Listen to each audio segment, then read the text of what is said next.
Labrīt, labdien, labvakar, lai arī kurā vietā un laikā klausieties vai skatieties šo podkāstu epizodi. Man, Kārlim Menziņam, ir prieks būt kopā ar jums. Un arī man, Jānim Bekenam, kā vienmēr būt podkāstu otrā pusē, runāt par aktuālo, un šodien mums ir faktiski viena aktuālā tēma, kas ir uzcēlusi sociālos tīklus, kas mums pašiem ir svarīga un kurā mēs arī daudz esam ieguldījuši savu laiku un darbu un saprotam, ka kaut kā nav rezultātu. Jā, un mēs nolēmām, ka šī epizode būs tikai par šo tematu, tamdēļ, ka mēs tiešām redzam, ka šis temats reāli uzjundīs sabiedrību, gan vienu pusi sabiedrības, gan otru pusi sabiedrības, un trešo, kas būtu tā kā valstiskā līmeņa. Un varbūt tās jūs jau noprotiet, mūsu temats šodien ir tas, ka Rīga sāk beidzot ļoti nopietni runāt, apgalvot pat varētu teikt, jo šobrīd vēl lēmums nav pieņemts par to, ka ir jānoņem elektroauto priekšrocības stāvēt bez maksas neierobežotu laiku. Te ir niansītes, ka brīžiem runā, ka varēs stāvēt tās 2 stundas, bet ne R-zonā. Citu brīdi atkal saka, ka ziniet, ne R-zona, ne A-zona, ne B-zona. Variet stāvēt 2 stundas varbūt tās perifērijā. Un tas vienkārši ir ļoti liels, tā teikt, kišmiš ar dažādiem izteikumiem, ko mēs esam gan dzirdējuši gaiteņos, gan dzirdējuši publiskajā vidē. Jā, tad droši vien nedaudz tas vēsturiskais faktors. Rīgas doma jau vēsturiski bija pieņēmusi 2 iespējas, kas ir tāda braukšana sabiedriskā transporta joslām, un stāvēšana Rīgas satiksmes stāvvietās elektroautomašīnām ir pilnīgi par brīvu. Neierobežotu laiku, protams, iekļaujoties tajā kopējā stāvēšanas laikā, kas tur ir noteikts, cik tur tās 2 nedēļas laikam, kad sāk uzstīt, ka automašīna stāv jau pamesta. Bet tad šis ir jautājums, kas ir bijis ne tikai svarīgs elektroauto braucējiem, tas ir bijis svarīgs arī pilsētai, runājot par pilsētas dekarbonizāciju, svaigu gaisu un pilsētvides uzlabošanu, un kā nemazāk svarīgs faktors, tas ir bijis arī tieši šiem braucējiem kā papildus bonus, kurš izrādās, gan balstoties uz mūsu aptauju, ko mēs esam veikuši 24. 25. gadā, gan arī uz Global EV Alliance startautiskās aptaujas Latvijas datiem, ka šis ir bijis faktiski viens no galvenajiem iemesliem, faktiski galvenais iemesls vai lielākā izvēles tas motivators pāriet tieši uz šo elektrisko transportu, nevis nopirkt kārtējo dīzeli vai benzīnu. Un tad kaut kādu brīdi atpakaļ nedaudz tāds ieskats, kur mēs laikam neesam nekur vispār publicējuši, tai jūs būsiet pirmie, kas to dzirdēs.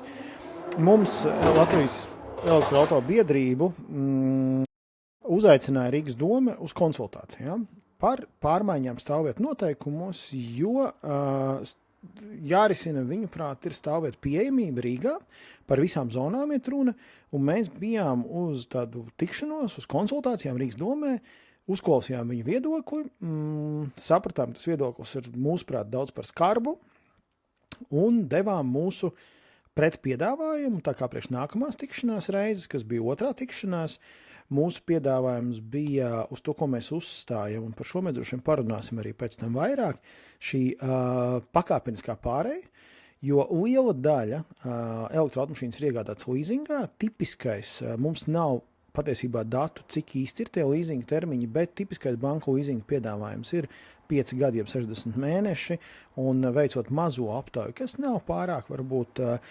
ilustratīvi, bet kopumā lielākā daļa arī ir ņēmuši šīs automašīnas uz 5 gadu līzingā, kas nozīmē, ka cilvēki Excelī savā ir paļāvušies, ka šos 5 gadus būs šī stāvēšana. Un tad tas mūsu arī redzējums bija tāds, ka ir vajadzīga šī pakāpeniskā pārēja. Un vienīgais, lai es šo savu garo monologu pabeigtu un Kārlim iedot arī kaut ko pateikt tajā visā, tas, kas ir mūsu redzējums un arī mūsu aptaujāto cilvēku un arī mūsu biedru redzējums, ka R-zona, jeb Vecrīga, tur mums nav nekādu, tā teikt, variāciju šim pakāpeniskumam.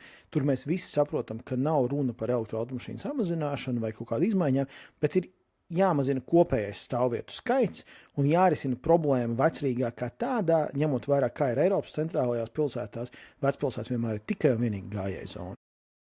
Jā, pilnīgi piekrītu tam, kā Airzonu, tur bez jautājumiem. Vienkārši ņemam paaugstinām cenas, lai pēc iespējas mazāk mašīnas būtu tajā zonā.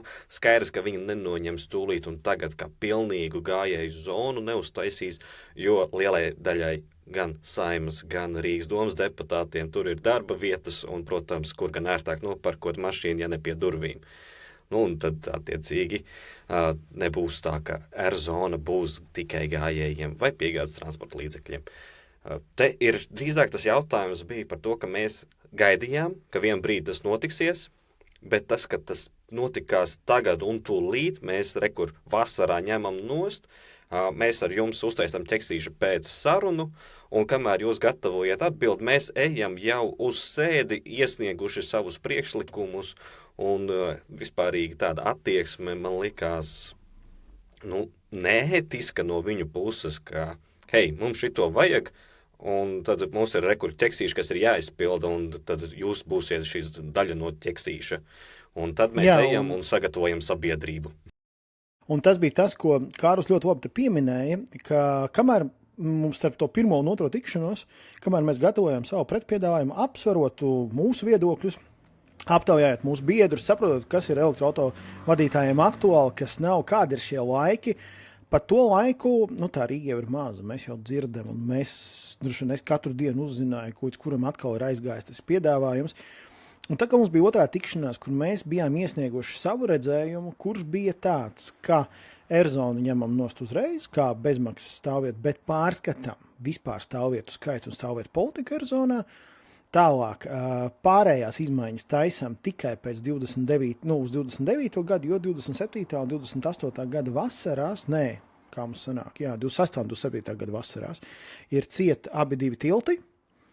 Tas ir attiecīgi Vanšu tilts un Gaisa tilts, līdz ar to centrā tāpat kustība samazināsies. Un tad attiecīgi no tā 28. gada tālāk, kā mums bija tajā piedāvājumā, sākam pakāpenisku pārēju ar samazinātu ar šo palielu atlaidi, un izējām faktiski uz tiem 5 gadiem, kas būtu tā kā leasinga periods, ar jau kaut kādu maksu, bet kas ir vēl ar ievērojumu atlaidi, runa ir par 75 un pēc tam 50%. Un tāpat pie katras šīs atlaides pārskatīšanas pārskatām, kāda mums ir gaisa kvalitātes līmeņi. Un tad mēs, tā teikt, priekšzīmīgi atnākam uz šo sapulci, esam iesnieguši šo piedāvājumu, kāds ir tas mūsu redzējums, un tā mums nosēžas pretī domnieki, gan no komitejas, gan arī no departamenta, un mums ir jauns piedāvājums. Mēs esam pārskatījuši, koalīcijā parunājušies, vispār aizmirstiet šito visu, jums būs 1 stunda par brīvu, visur izņemot Airzonu. Airzonu mēs aizveram ciet priekš elektroautomašīnām bez maksas no, tā teikt, šīs vasaras. A un B zona no 27. gada, respektīvi no nākamā gada 1. janvāra, paliek tikai 1 stunda par brīvu. Un no 28. gada CD un pat V zonu viņi aiztiek, kas ir vecāki, kas man liekas vispār, tā, ka to jau gan varēja atstāt. Bet tad tas piedāvājums ir tāds, ka faktiski nogriezt uzreiz šos bonusus, un te ir tas jautājums, ka mēs strikti neuzstājam uz to, ka viņi nav jāņem nost. Mēs saprotam, varbūt mums tā argumentācija nav skaidra, jo, ja argumentācija ir stāvvietu pieejamība, lai piebraukt pie pašām durvīm, kurai adresē tev vajag, šis neko nemainīs, jo tas stāvvietas tukšs nepaliks. Ja tā tas stāvvietas bija pilns arī pirms 5 gadiem, kad elektroauto skaits bija ievērojami mazāks. Pirms 5 gadiem, man liekas, bija savi 4000 elektroauto. Un saprotam, ka pirms 5 gadiem automašīnu kā tādu skaits bija ievērojami mazāks. Tas aug katru gadu mums un turpinās augt visdrīzāk. Līdz ar to, protams, ka problēma ir jārisina ir stāvvietu problēma. Un pašlaik doma droši vien gatavojoties oktobra vēlēšanām ir ieraudzījusi, ka šis būs tāds mazāk sāpīgā lielā reforma, kuru varēs veikt, un attiecīgi varēs parādīt sev ķeksīti un uzsist uz tā šitā pleca tie, kas redzēja un kas skatās mūsu video, ka esam izdarījuši labu darbiņu, vienu reformu esam realizējuši. Jo, būsim godīgi, nepārāk iet ar reformu veikšanu. No otras puses paskatās, var saprast, teiksim, 98% auto īpašnieku, kuriem šis bijis nebijis, jo viņiem nav elektroauto. Mēs runājam Latvijas kontekstā. Un tad viņiem tāds, jūs nabadzīņi, jūs raudiet, bagātāji arī raud izrādās pie Teslas stūres. Tas ir tāds, tas ļoti specifisks, ka tu pagriez šādi to visu aspektu. Tas nav tā domāts. Mēs runājam par plašāku, tiešām kā Jānis jau epizodes sākumā uzsvēra. Te ir jautājums par vidi, un vēl plašāk tas ir jautājums par Rīgas strateģisko redzējumu, jo ja pēkšņi mēs runājam, viss ņemam nost stāvvietas, aizmirstiet, atlaides arī pēc 3 gadiem vairs nebūs nekādas, tas nozīmē, ka jebkuru jautājumu tā var pacelt. Tu domāji, ka tev ir forša šitā stāvvietas mēneša abonements. Rītā jau ir 3 reizes dārgāks šis abonements, varbūt 4 reizes dārgāks. Jā, te ir runa tieši par šo tiesisko paļāvību. Mēs paļaujamies, ka ja mūsu valsts un pašvaldība kaut ko ir apsolījusi, tad tas netiek noņemts ar šodienu.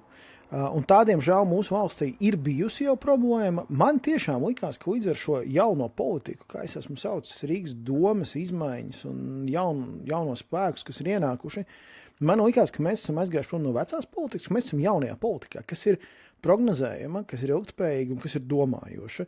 Protams, ka, ja mēs skatāmies sociālos tīklus, tad liela daļa ir tie, kas saka, tā jums vajag.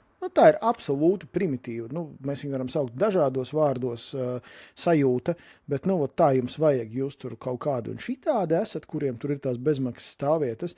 Ok, tas viss ir labi, bet tas galvenais mūsu message ir, ka to nedrīkst darīt.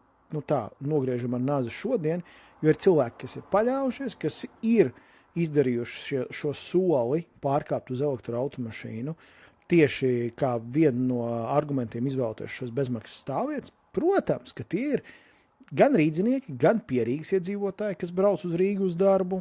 Tie ir tās pašas Saeimas darbinieki, tie ir tie paši domes darbinieki. Domniekiem gan ir sava milzīgā stāvvieta vecrīgā, to arī neaizmirsīsim. Bet Saeimas darbiniekiem nepietiek visiem vietas pie Saeimas, jo ir viena šī ielas daļa, kas ir tikai deputātiem, un otra ir darbiniekiem. Darbinieku skaits ir daudz lielāks, un mēs zinām daudzus darbiniekus Saeimā, kas ir izvēlējušies tieši elektroauto un kas katru dienu no Pierīgas brauc ar šo elektroauto. Un tas arguments ir bijis tieši šī stāvēšanas opcija. Jā, un arī es no personīgās pieredzes saprotu, Rīgas centrā pie durvīm, es atkārtošos pie durvīm, kuras tev interesē, varētu nebūt stāvvieta. Bet vienlaikus man nekad nav bijusi problēma atrast stāvvietu. Vai pabrauc tālāk vienu krustojumu, vai paņem citu ielu vispārīgi. Personīgi, es esmu izmantojis, nenoliekšu to bonus, ka es varu noparkoties Vecrīgā, tīpaši, ja man ir jāiet uz Rīgas domi, es noparkojos vistuvākajā tajā ieliņā, kurā es vienmēr esmu atradis stāvvietu sev. Es gan arī esmu tas cilvēks, kurš es esmu gana komfortablā tūmā, es uzreiz nolikšu mašīnu šeit, kā es redzu, nevis aizbraukšu līdz tām durvīm un tad meklēšu vietu. Bet godīgi sakot, ne R, ne A, ne B zonā, lai arī kurā dienas laikā es esmu braucis, man nav bijušas tādas problēmas, ka, Dievs, es tagad 10 minūtes vienkārši riņķošu apkārt. Mana pieredze nesaka tā. Ir cilvēki, kas internetā tā saka, man ir jūs žēl, ka jūs tiešām nevarat paieties tos 2 krustojumus, un atgādināšu, ka IKEA stāvlaukums ir aptuveni 4 krustojumu liels. Un nav problēmas tad cilvēkiem aiziet no tālākā stūra uz ieeju. Jā, bet, tu esi atbraucis uz to IKEA, un tad tev tur ir motivācija. Šeit tev ir motivācija pabļaut, jo tajā kvartālā, teiksim, arī manā kvartālā, kur es dzīvoju, kurš taps ir Karl, tu ļoti labi zini, kā tur ir stāvvietā, jo tu šajā kvartāla ietvarā agrāk arī esi dzīvojis. Tad, protams, ka kvartāla ietvarā es to vietu ļoti bieži nedabūšu. Viņas tur nebūs. Labi, man ir luksus, ka man ir pagalma stāvvietas iespēja, bet, ja es teikšu, gribēšu dzīves, viņi nebūs. Bet vai nebūs 2 kvartālu attālumā? Nē, vienmēr būs. Un tas ir tieši tas jautājums, par ko mēs runājam, vai pilsētā ir jānodrošina šie stāvvieti pie katram vienam nepieciešamās adreses. Droši vien, ka to arī var izdarīt, ieslēdzot stāvvietas maksu 15 eiro stundā visdrīzāk, un atslēdzot visādus abonementus un vispārējo, vai uztaisot tos nenormāli dārgus, visdrīzāk tajā brīdī būs pie adreses vieta, bet kas būs skarbi, šis tiešām ļoti varētu sekmēt pilsētas ekonomisko neattīstību, sauksim to tā. Un es šo saku tādā ļoti politiski korektā veidā. Jo jābūt tam ir balansam, te jāsaprot, ka Rīgas doma plāno vēl dažas citas izmaiņas saistībā ar stāvvietām, un es domāju, ka šī elektroauto bonus noņemšana ir varbūt kā tāds nedaudz acu aizsmērēšana par tām pārējām lietām, jo viena lieta ir... Es arī uzskatu, ka tas ir tas, viņi speciāli tagad kūdīja tautu, ka kur mēs jums nākam pretim, noņemsim tos labumiņus elektroauto, un jums būs pieejamas stāvvietas vairāk, viss būs super. Bet starp citu mēs paplašinām R-zonu, A-zonu, B-zonu, Z-zonu, viss paplašinās, tagad viss dzelzceļa loks būs apmaksāta stāvvieta. Un vēl neaizmirsīsim to, ka un tā klusiņā mēs arī cenu pacelsim. Jā, neesam 10 gadus cēluši, bet uzreiz pa 20% pacelsim. Tā kā to tā klusiņām zem šī visa arī mēģina izdarīt. Jā, man liekas, ka man tas, man tā sāpe ir viena, ka mēs nevaram paļauties uz to, ko mums valsts var ir solījusi. Un tas, man liekas, ir ļoti bēdīgi, un tas nozīmē, ka mēs varam vienkārši, ko mēs varam jebko sagaidīt ar vienu rokas vēzienu, un tā ir tā tiesiskā paļaušanās uz valsti. Un šeit mūsu pašvaldību, un tas ir temats, par kuru ir jārunā ļoti kritiski. Es domāju, ka politiķiem ir jāizvērtē arī tā cita daļa, kura varbūt sadzird iekšā, saprastami, kā tādu vajag tiem elektroauto braucējiem. Jā, varbūt vajag, ja jums tā liekas, bet tas, ko sadzird jūs vēlētājs, kaut kur iekšā arī to, ka, bet nav jau tā paļaušanās uz jums. Jūs neesat tie spēki, uz kuriem mēs gribam paļauties, vai uz kuriem mēs reiķinamies, ka mēs varēsim paļauties, un arī vienā brīdī mums aktuālo jautājumu tas neskar.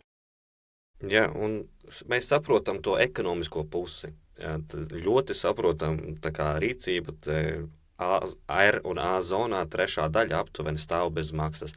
Ok, jā, ekonomiskais aspekts, tu trešajai daļai liec uzreiz maksāt vai maksāt pēc noteikta laika vai izmantot mazāk, kā uz to skatās. Ok, bet kur paliek ētiskais aspekts, kur paliek tā morāle, vai tiešām tajā brīdī, kad tu esi izklājis, kur ir silta gultiņa, nāc gulēt iekšā, un tajā brīdī, kad cilvēks nāk iegulties gultā, tu pasaki, zini, es tur ieliku pāris nagliņas iekšā, uzmanies.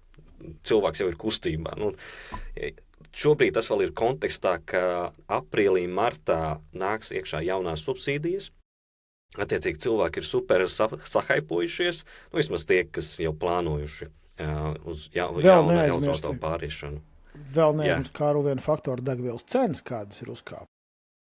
Jā, un attiecīgi tie cilvēki, kas tagad pēkšņi, 2 eiro litrā, pat vairāk, un skatās, ok, es varu ietaupīt, ja es pārēju uz elektroauto, un pareizi ir vēl šitie foršie bonusi, kuru izrādās nebūs tagad, un tad tā matemātika sāk, tu jau esi diskomforta stāvoklī, un tad vēl papildus diskomforts rodas. Tas nav tā vide, kurā mēs šobrīd gribētu būt. Mēs gribētu būt tādā skaidrības vidē, kur būtu, pasakam, ir 5 gadu pārējais periods. Šeit ir vienkārši no rītdienas sākam, maksimālais garākais pārējais periods ir 3 gadi, ja mēs skaitam, cik ilgi ir mazākā atlaide spēkā. Un ir otrs aspekts, ko mēs ar Jāni ļoti smējāmies, kad mēs sapratām šo aspektu. Rīgas dome jau kuro gadu neveiksmīgi mēģina izsolīt uzlādes stacijas vietas Rīgā gan centrā, gan perifērijā. Un tagad, ja uzlādes operatoram ir jārēķinās ar to, ka nevis tā mašīna tur varēs stāvēt bez maksas, bet viņai būs jāmaksā gan par uzlādi, gan par stāvvietu, tas piedāvājums no Rīgas domes baigi nesaista. Pat ja iedos bez maksas tās vietas priekš uzlādes stacijas, baigi kaut kā tur sarežģīti paliek. Jā, tas ir vēl viena lieta, ko arī vairāk operatori ir teikuši, ka šis arī viņus baida no viedokļa, ka tā jau nevienam negribās Rīgā tās uzlādes likt. Kā mēs redzam, ir šie vairāk gadi tiešām, man liekas, kā 3 gadi kā jau ir, ne? Vismaz. Jā, ir visu laiku atkārtotas tās. Vienu loti paņēma, viens no operatoriem, viņi arī paši neslēpa, ka tas bija tāds eksperimenta pēc, pārējās nesenāk izsolīt. Un te ir vēl viens jautājums, kuram mēs drusku pieskārāmies, tas ir gaiss un gaisa kvalitāte. Vēl pirms tā atgriežoties, es jau pieminēsim arī to. Mana tā pieredze ir pēdējo reizi esot Oslo, kas bija, kad es biju Oslo, es biju kaut kādā laikam pusgadu atpakaļ pēdējo reizi, un tad bija tā, ka reāli tu jūti to starpību. Tu redzi to klusumu, salīdzinoši lielāko klusumu. Tev nav tā smaka, un tas ir tas, ko mums daudz ārzemnieki atlidojot saka, ka mums ir tas, pie tām lielajām ielām ir tas dīzeļa benzīna smaka, jeb fons, un te ir tā lielā īpatnība ar izplūdes gāzēm un to piesārņojumu. Šis piesārņojums ir ļoti lokāls, un viņš ir nevis lokāls Rīgas, viņš ir nevis lokāls apkaimes, bet viņš ir pat lokāls kvartāla ietvarā, kurā tā automašīna brauc. Teiksim, Brīvības iela, kur ir augstās mājas, kur nevēdinās tā iela, tas piesārņojums ļoti spēcīgi tur turās un viņš fiksējās tur. Un Eiropas Savienība ir pieņēmis jaunus gaisa regulu par to, kādiem ir jābūt NO2 un PM2,5, kas ir mazās putekļu daļiņas sastāvam, kas ir jāievieš dalību valstīs, jeb jāapstiprina šī regula ir līdz šī gada oktobrim, ja nemaldos, un tad 30. gadā tā ir jāievieš. Un te ir vēl viena saistītā tēma, par kuru politiķi arī ir paslaucījuši zem tepiķa, ka, lai mēs varētu realizēt šo 30. gada, mums kā minimums ir jāievieš ZEZ, jeb šī zemo emisiju zona. Jā, latviski zemo emisiju zona, nevis, ko mēs zinām angliski, zero emission zone. Tā nav bez emisiju, tā ir zemo emisiju zona. Jā, un tad nākamais jautājums ir tāds, pat ja mēs viņu ieviešam ar skarbāko no scenārijiem, kurš tika pētīts gadu atpakaļ vai divus, kad prezentēju šo pagājušajā vasarā. Jā, mums bija vairāk sapulces par šo, un tad vēl starpā arī tie politiķi, kas tagad jau ir politiķi, toreiz vēl topošie politiķi teica, redz, kā mēs nāksim un ieviesīsim, jo te iepriekšējie šito jautājumu negrib viest, un man tiešām bija vairāk sarunas, kurās man tieši šo arī teica, ka, redz, mēs atnāksim, tad beidzot to zezu ieviesīsim. Mēs esam tieši turpat, kur bijām, šo tēmu grib paslaucīt zem tepiķa, un tajā brīdī... Vēl sliktāk, laiks jau ir pagājis, mēs esam turpat, tas nozīmē, ka mēs esam īsmā atpakaļ pagājuši, jo laiks jau samazinās. Jā, un tad, kad pienāk šis 30. gads, pat ja mēs jau būsim ieviesuši šo zezu, mums problēma nesamazinās ar gaisa piesārņojumu tieši no transporta, jo tad tā vieta, kas ir principā pie Dienvidu tilta piebraukšana, tā iela, kas tur tā, kas nāk cauri no Berģa puses, no Ikejas īstenībā tā, kas nāk tā iela, tur viss ir ļoti sarkans ar piesārņojumu. Es redzēju šo modelēšanu, bija ļoti labs pētījums, ko bija vides departaments Rīgas domē pasūtījis, un es tieši biju šo prezentāciju, šī pētījuma prezentāciju, un man bija viens jautājums. Jāni, palīdzi lūdzu ar šiem ieteikumiem, ko mēs varam darīt, lai pilsētā visā Rīgā palielinātu automašīnu skaitu, neskatoties uz apkaimēm, neskatoties uz neko, jo tajā brīdī mums būs jādara jebkas, lai mēs palielinātu šo, lai mēs varētu izpildīt šo gaisa kvalitāti. Un gaisa kvalitāte nav tikai Eiropas Savienības mistisks cipars, tā ir mūsu reālā veselība. Tā ir mūsu bērnu veselība, tas, ko elpo mūsu bērni. Un man reāli tajā brīdī, kad mums arī mūsu kaut kāda komunikācijas lokos ir tie cilvēki, lai tur tie, kas parakstīja, tur aptuveni paši iet un to gaisu elpo. Nē, mēs paši, mūsu mazie bērni, viņi elpo katru gadu. Un kāpēc Eiropas Savienība to spiež? Tāpēc, ka visas ar elpceļiem saistītās slimības palielinās katru gadu. Mēs paši redzam apkārt, cik ir astmas, cik ir visādas alerģijas. Tas ir tieši tas, kāpēc mums ir jārisina šis gaisa kvalitātes jautājums. Un Jāni, tu iepriekš pieminēji par to, ka gaisa piesārņojums ir ļoti lokāla lieta. Ja es pareizi atminos, šeit es saucu no atmiņas, tāpēc nevajag mani citēt uz šo, ka gaisa piesārņojums arī augstumā ir ļoti lokāls.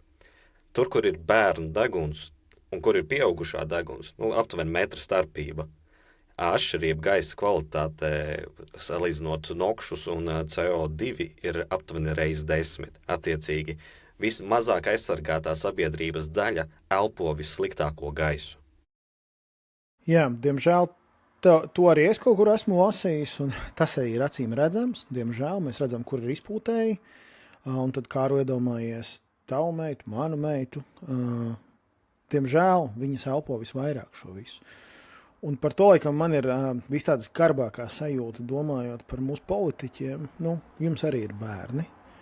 Man atmiņā nāk, Stingam bija dziesma par mūsu lielo kaimiņu. Un tur tas teksts bija, ka viņi aptuveni neko ļaunu nedarīs, jo viņiem arī ir bērni.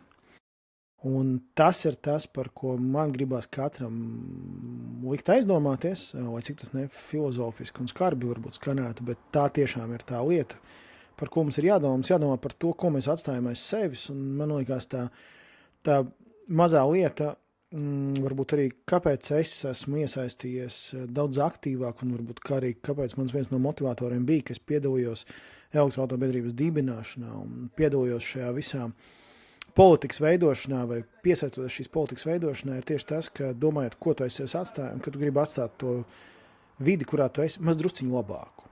Un tas ir tas, ko mēs varam izdarīt. Katrs var savā jomā to izdarīt, bet atstāt maz drusciņu labāku. Un tas, man liekas, ir tas, kas mums vienkārši ir jāizdara. Jā, un mūsu skatījumā, tas tuvākais ir tas, ka tas bija Ušakova laiks, kad pieņēma šo lēmumu. Un tagad mēs varēsim teikt, ka, progresīvie nāca pie stūres un noņēma šo progresīvo lēmumu. Un tas bija tāds, manā smadzenēm vienkārši sanāca divas dūras kopā un saspieda manu galvu pišķi. Tas man ir ļoti skumji no tāda aspekta šo redzēt, jo kas ir vistrakākais, kad nav plāna, tā kā nav zaļināšanas plāna kā tāda. Jā, ir kaut kādi pētījumi, kaut kādos plauktos stāv, mēs jau iepriekš minējām par Zezu, ir arī citi tur pētījumi par cietā kurināmā samazināšanu pilsētā, bet aktivitātes netiek tālāk par dienu no dienas dedzīgajiem jautājumiem, kas reizi 2 gados nozīmē, ka vēlēšanas ir tas aktuālākais jautājums, nevis reāla sabiedrības labuma gūšana. Un, diemžēl, es redzu, ka Rīgas satiksme caur šejieni izbīda tīri ekonomisku, nevis visai sabiedrībai labu lēmumu. Jā, diemžēl tā tas arī ir.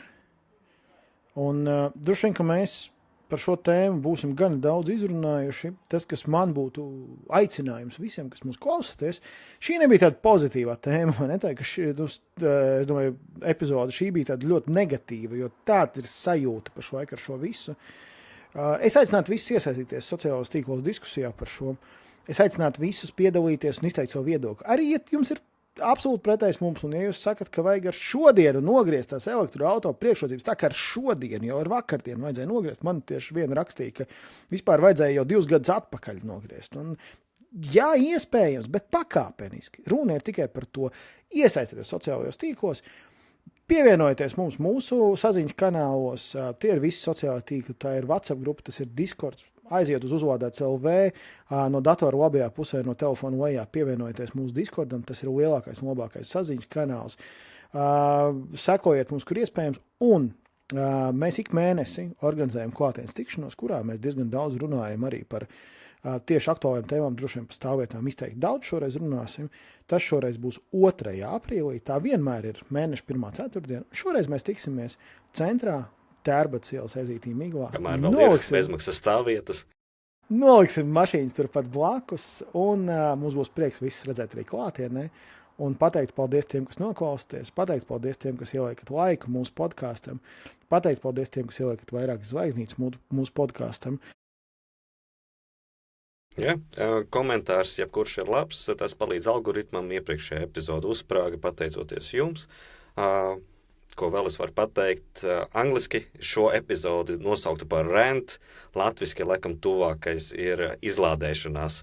Tā kā uzlādēts podcasts šajā epizodē kārtīgi izlādējās, un tad tiekamies nākamajā epizodē, kur mēs jūs uzlādēsim, cerams, ļoti, ļoti daudz pozitīvākā manierē. Es jau zinu tēmas, tās būs daudz pozitīvākas, tāpēc droši spiediet īkšķīti vai abonēšanas pogu, lai noskaidrotu, par ko mēs pozitīvi runāsim tālāk.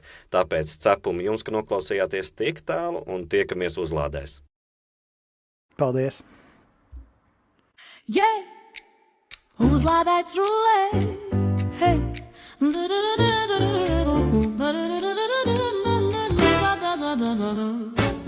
Kad gribi zināt, kas tālāk brauc, kur pasaule lādējas, kur spēks mostas augšup, te nav baumu tikai skaidri skaidri, te runā skaļi un tu vari tiem ticēt. Elektroauto rindās stāv, jaunas trasas, jauni plāni galvā, atjaunīgi vairs nav sapnis tāls, tas ir šodienas kurs, tas ir mūsu stāsts. Uzlādēt, līderi spēlē, te ritms ir fakti, nevis tukša dīri lādēt, virziens uz priekšu, jaunākas tendences rādēt un ceļi uzlādēts, vārds kam tiks, no pilsētas sirdīm līdz mazām mājām viss uzlādēts, uzlādēts, mēs ejam tālāk, jo jūs spīdat spilgti. Valsts galdiem karstas māpes krīt, viņu pētījumi palīdz lēmumus tvīt, universitātes lekcijās skan viņu grafiki, kas rāda, kur iet un kāpēc gan. Labāk dzīves veids nav tāla plūdmalē, tas ir velosipēds, zaļš šams un gudra ielējā, komanda strādā smaidas ejās, deg katrs aks ir solis, kur nākotnē kļūst tuvāk vēl. Uzlādēt, līderi spēlē, te ritms ir fakti, nevis tukša dīri lādēt, virziens uz priekšu, jaunākās tendences rāda, tev ceļu uzlādēts, vārds kam tiks, no pilsētas sirdīm līdz mazām mājām viss uzlādēts, uzlādēts, mēs ejam tālāk, jo jūs spīdat spilgti. Pavaruva, patuva, varuva, varuva, varuva, varuva, varuva,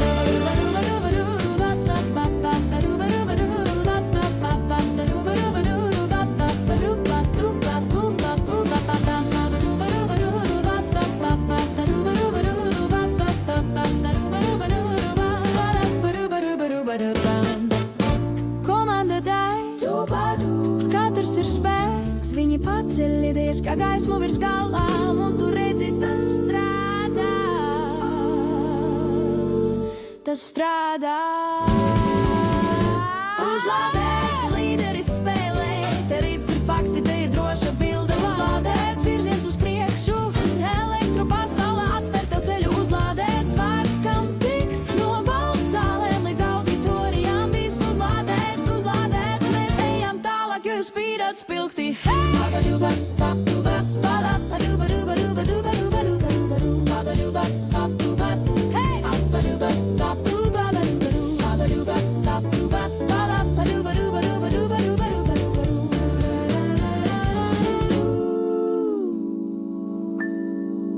Ba-ba-ba-doo-ba-doo.